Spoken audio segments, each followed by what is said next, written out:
ओम गंगणपतये नमो नमः। श्रीमद् वाल्मीकि रामायण उत्तरकांड 19वां सर्ग। रावण के द्वारा अनुरय का वध तथा उसके द्वारा शाप की प्राप्ति। अगस्त जी कहते रघुनंदन, पूर्वोक्त रूप में राजा मरुत को जीतने के पश्चात राक्षस दशग्रीव क्रमशः अन्य नरेशों के नगरों में युद्ध की इच्छा से गया। महेंद्र और वरुण के समान पराक्रमी महाराजों के पास जाकर राक्षस उनसे कहता, राजा तुम मेरे साथ युद्ध कर दो अथवा यह कह दो कि हम हार गए। यह मेरी तरह अच्छी किया हुआ निश्चय है, इसके विपरीत करने से तुम्हें छुटकारा नहीं मिलेगा।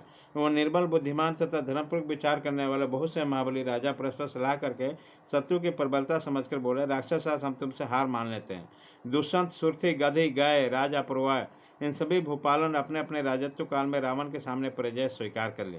इसके बाद राक्षसों का राजा रावण इंद्र द्वारा सुरक्षित अमरापुरी की भांति महाराज अनरण्य द्वारा पालित अयोध्यापुरी में गया। वहाँ इंद्र के समान पराक्रमी पुरुष सिंह राजा अरण्य से मिलकर बोला, राजा तुम मुझे युद्ध करने का वचन दो तो कह दो कि मैं हार गया, यही मेरा आदेश है। उस पापात्मा की यह बात सुनकर अयोध्या नरेश अरण्य को बड़ा क्रोध हुआ। वह राक्षस राज से बोले, निशाचर मैं तुम्हें ये द्वंद्व युद्ध का अवसर देता हूँ, ठहरो युद्ध के लिए तैयार हो जाओ। मैं भी तैयार हो रहा। राजा ने रावण को दिग्विजय के पहले से सुने थे, इसलिए उन्होंने बहुत बड़ी सेना इकट्ठा कर ली। नरेश की वो सारी सेना उस समय राक्षस के लिए वध के लिए उत्साहित होकर नगर से बाहर निकले। नरश्रेष्ठ श्री राम 10,000 हाथी सवार, 1,00,000 घुड़सवार, कई हजार रथी और 65 सैनिक पृथ्वी का आच्छादित करके युद्ध के लिए आगे बढ़े। रथों और पैदलों से सारी सेना रणभूमि में जा पहुंचे। युद्ध विशारद रघुवीर। फिर तो राजा नरय और निशाचर रावण में बड़ा अद्भुत संग्राम होने लगा। उसी समय राजा की सारी सेना रावण की सेना के साथ लेकर टक्कर होकर उसी तरह नष्ट होने लगी जैसे अग्नि में दी हुई आहुति पूर्णतः नष्ट भस्म हो गई। उस सेना ने बहुत देर तक युद्ध किया, बड़ा पराक्रम दिखाया, परंतु तेजस्वी रावण के सामने वो थोड़ी संख्या में शेष रह गया। अगंतुक जैसे पतंगे आग में जलकर भस्म होते हैं, उसी प्रकार काल के गाल में चले गए। राजा ने देखा मेरी विशाल सेना इस प्रकार नष्ट होकर चली जा रही है जैसे जल में भरे हुए सैकड़ों नदियां महासागर के पास पहुंचकर उसी से विलीन हो गए। तब महाराज अनय क्रोध से मूर्छित होकर अपने इंद्र धनुष के समान महान सरासर को टंकारित करते हुए रावण को सामना करते हुए आए। फिर तो जैसे सिंह को देखकर मृग भाग जाते हैं, उसी प्रकार मारी शुक्र सारण प्रहस्त चारों राक्षस मंत्री राजा अनरस से परास्त होकर भागे।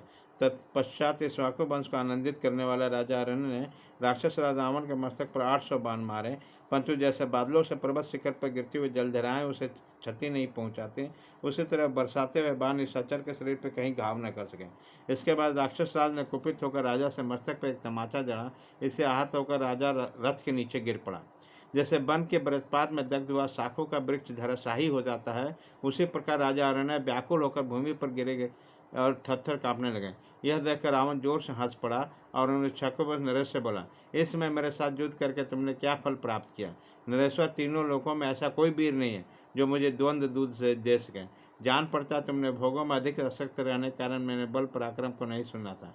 राजा के प्राण शक्ति क्षीण हो रही थी। उसे इस प्रकार करके रावण के वचन सुनकर कहा, राक्षस राज अब क्या किया जा सकता है, क्योंकि काल का उल्लंघन करना अत्यंत दुष्कर है। राक्षस तू अपने मुंह से अपनी प्रशंसा कर रहा है, किंतु तूने जो आज मुझे पराजित किया इसमें काल ही कारण है। वास्तव में काल ने ही मुझे मारा है, क्योंकि मेरा मृत्यु में निमित्त मात्र बन गया। मेरे प्राण जा रहे हैं, अतः इस समय मैं क्या कर सकता हूँ? निशाचर, मुझे संतोष है कि मैंने युद्ध से मुंह नहीं मोड़ा। युद्ध करते हुए मैं तेरे हाथ से मारा गया, परंतु राक्षस राज तूने अपना व्यंग्यपूर्ण वचन से इक्ष्वाकु कुल का अपमान किया, इसलिए मैं तुझे सांप देता हूँ।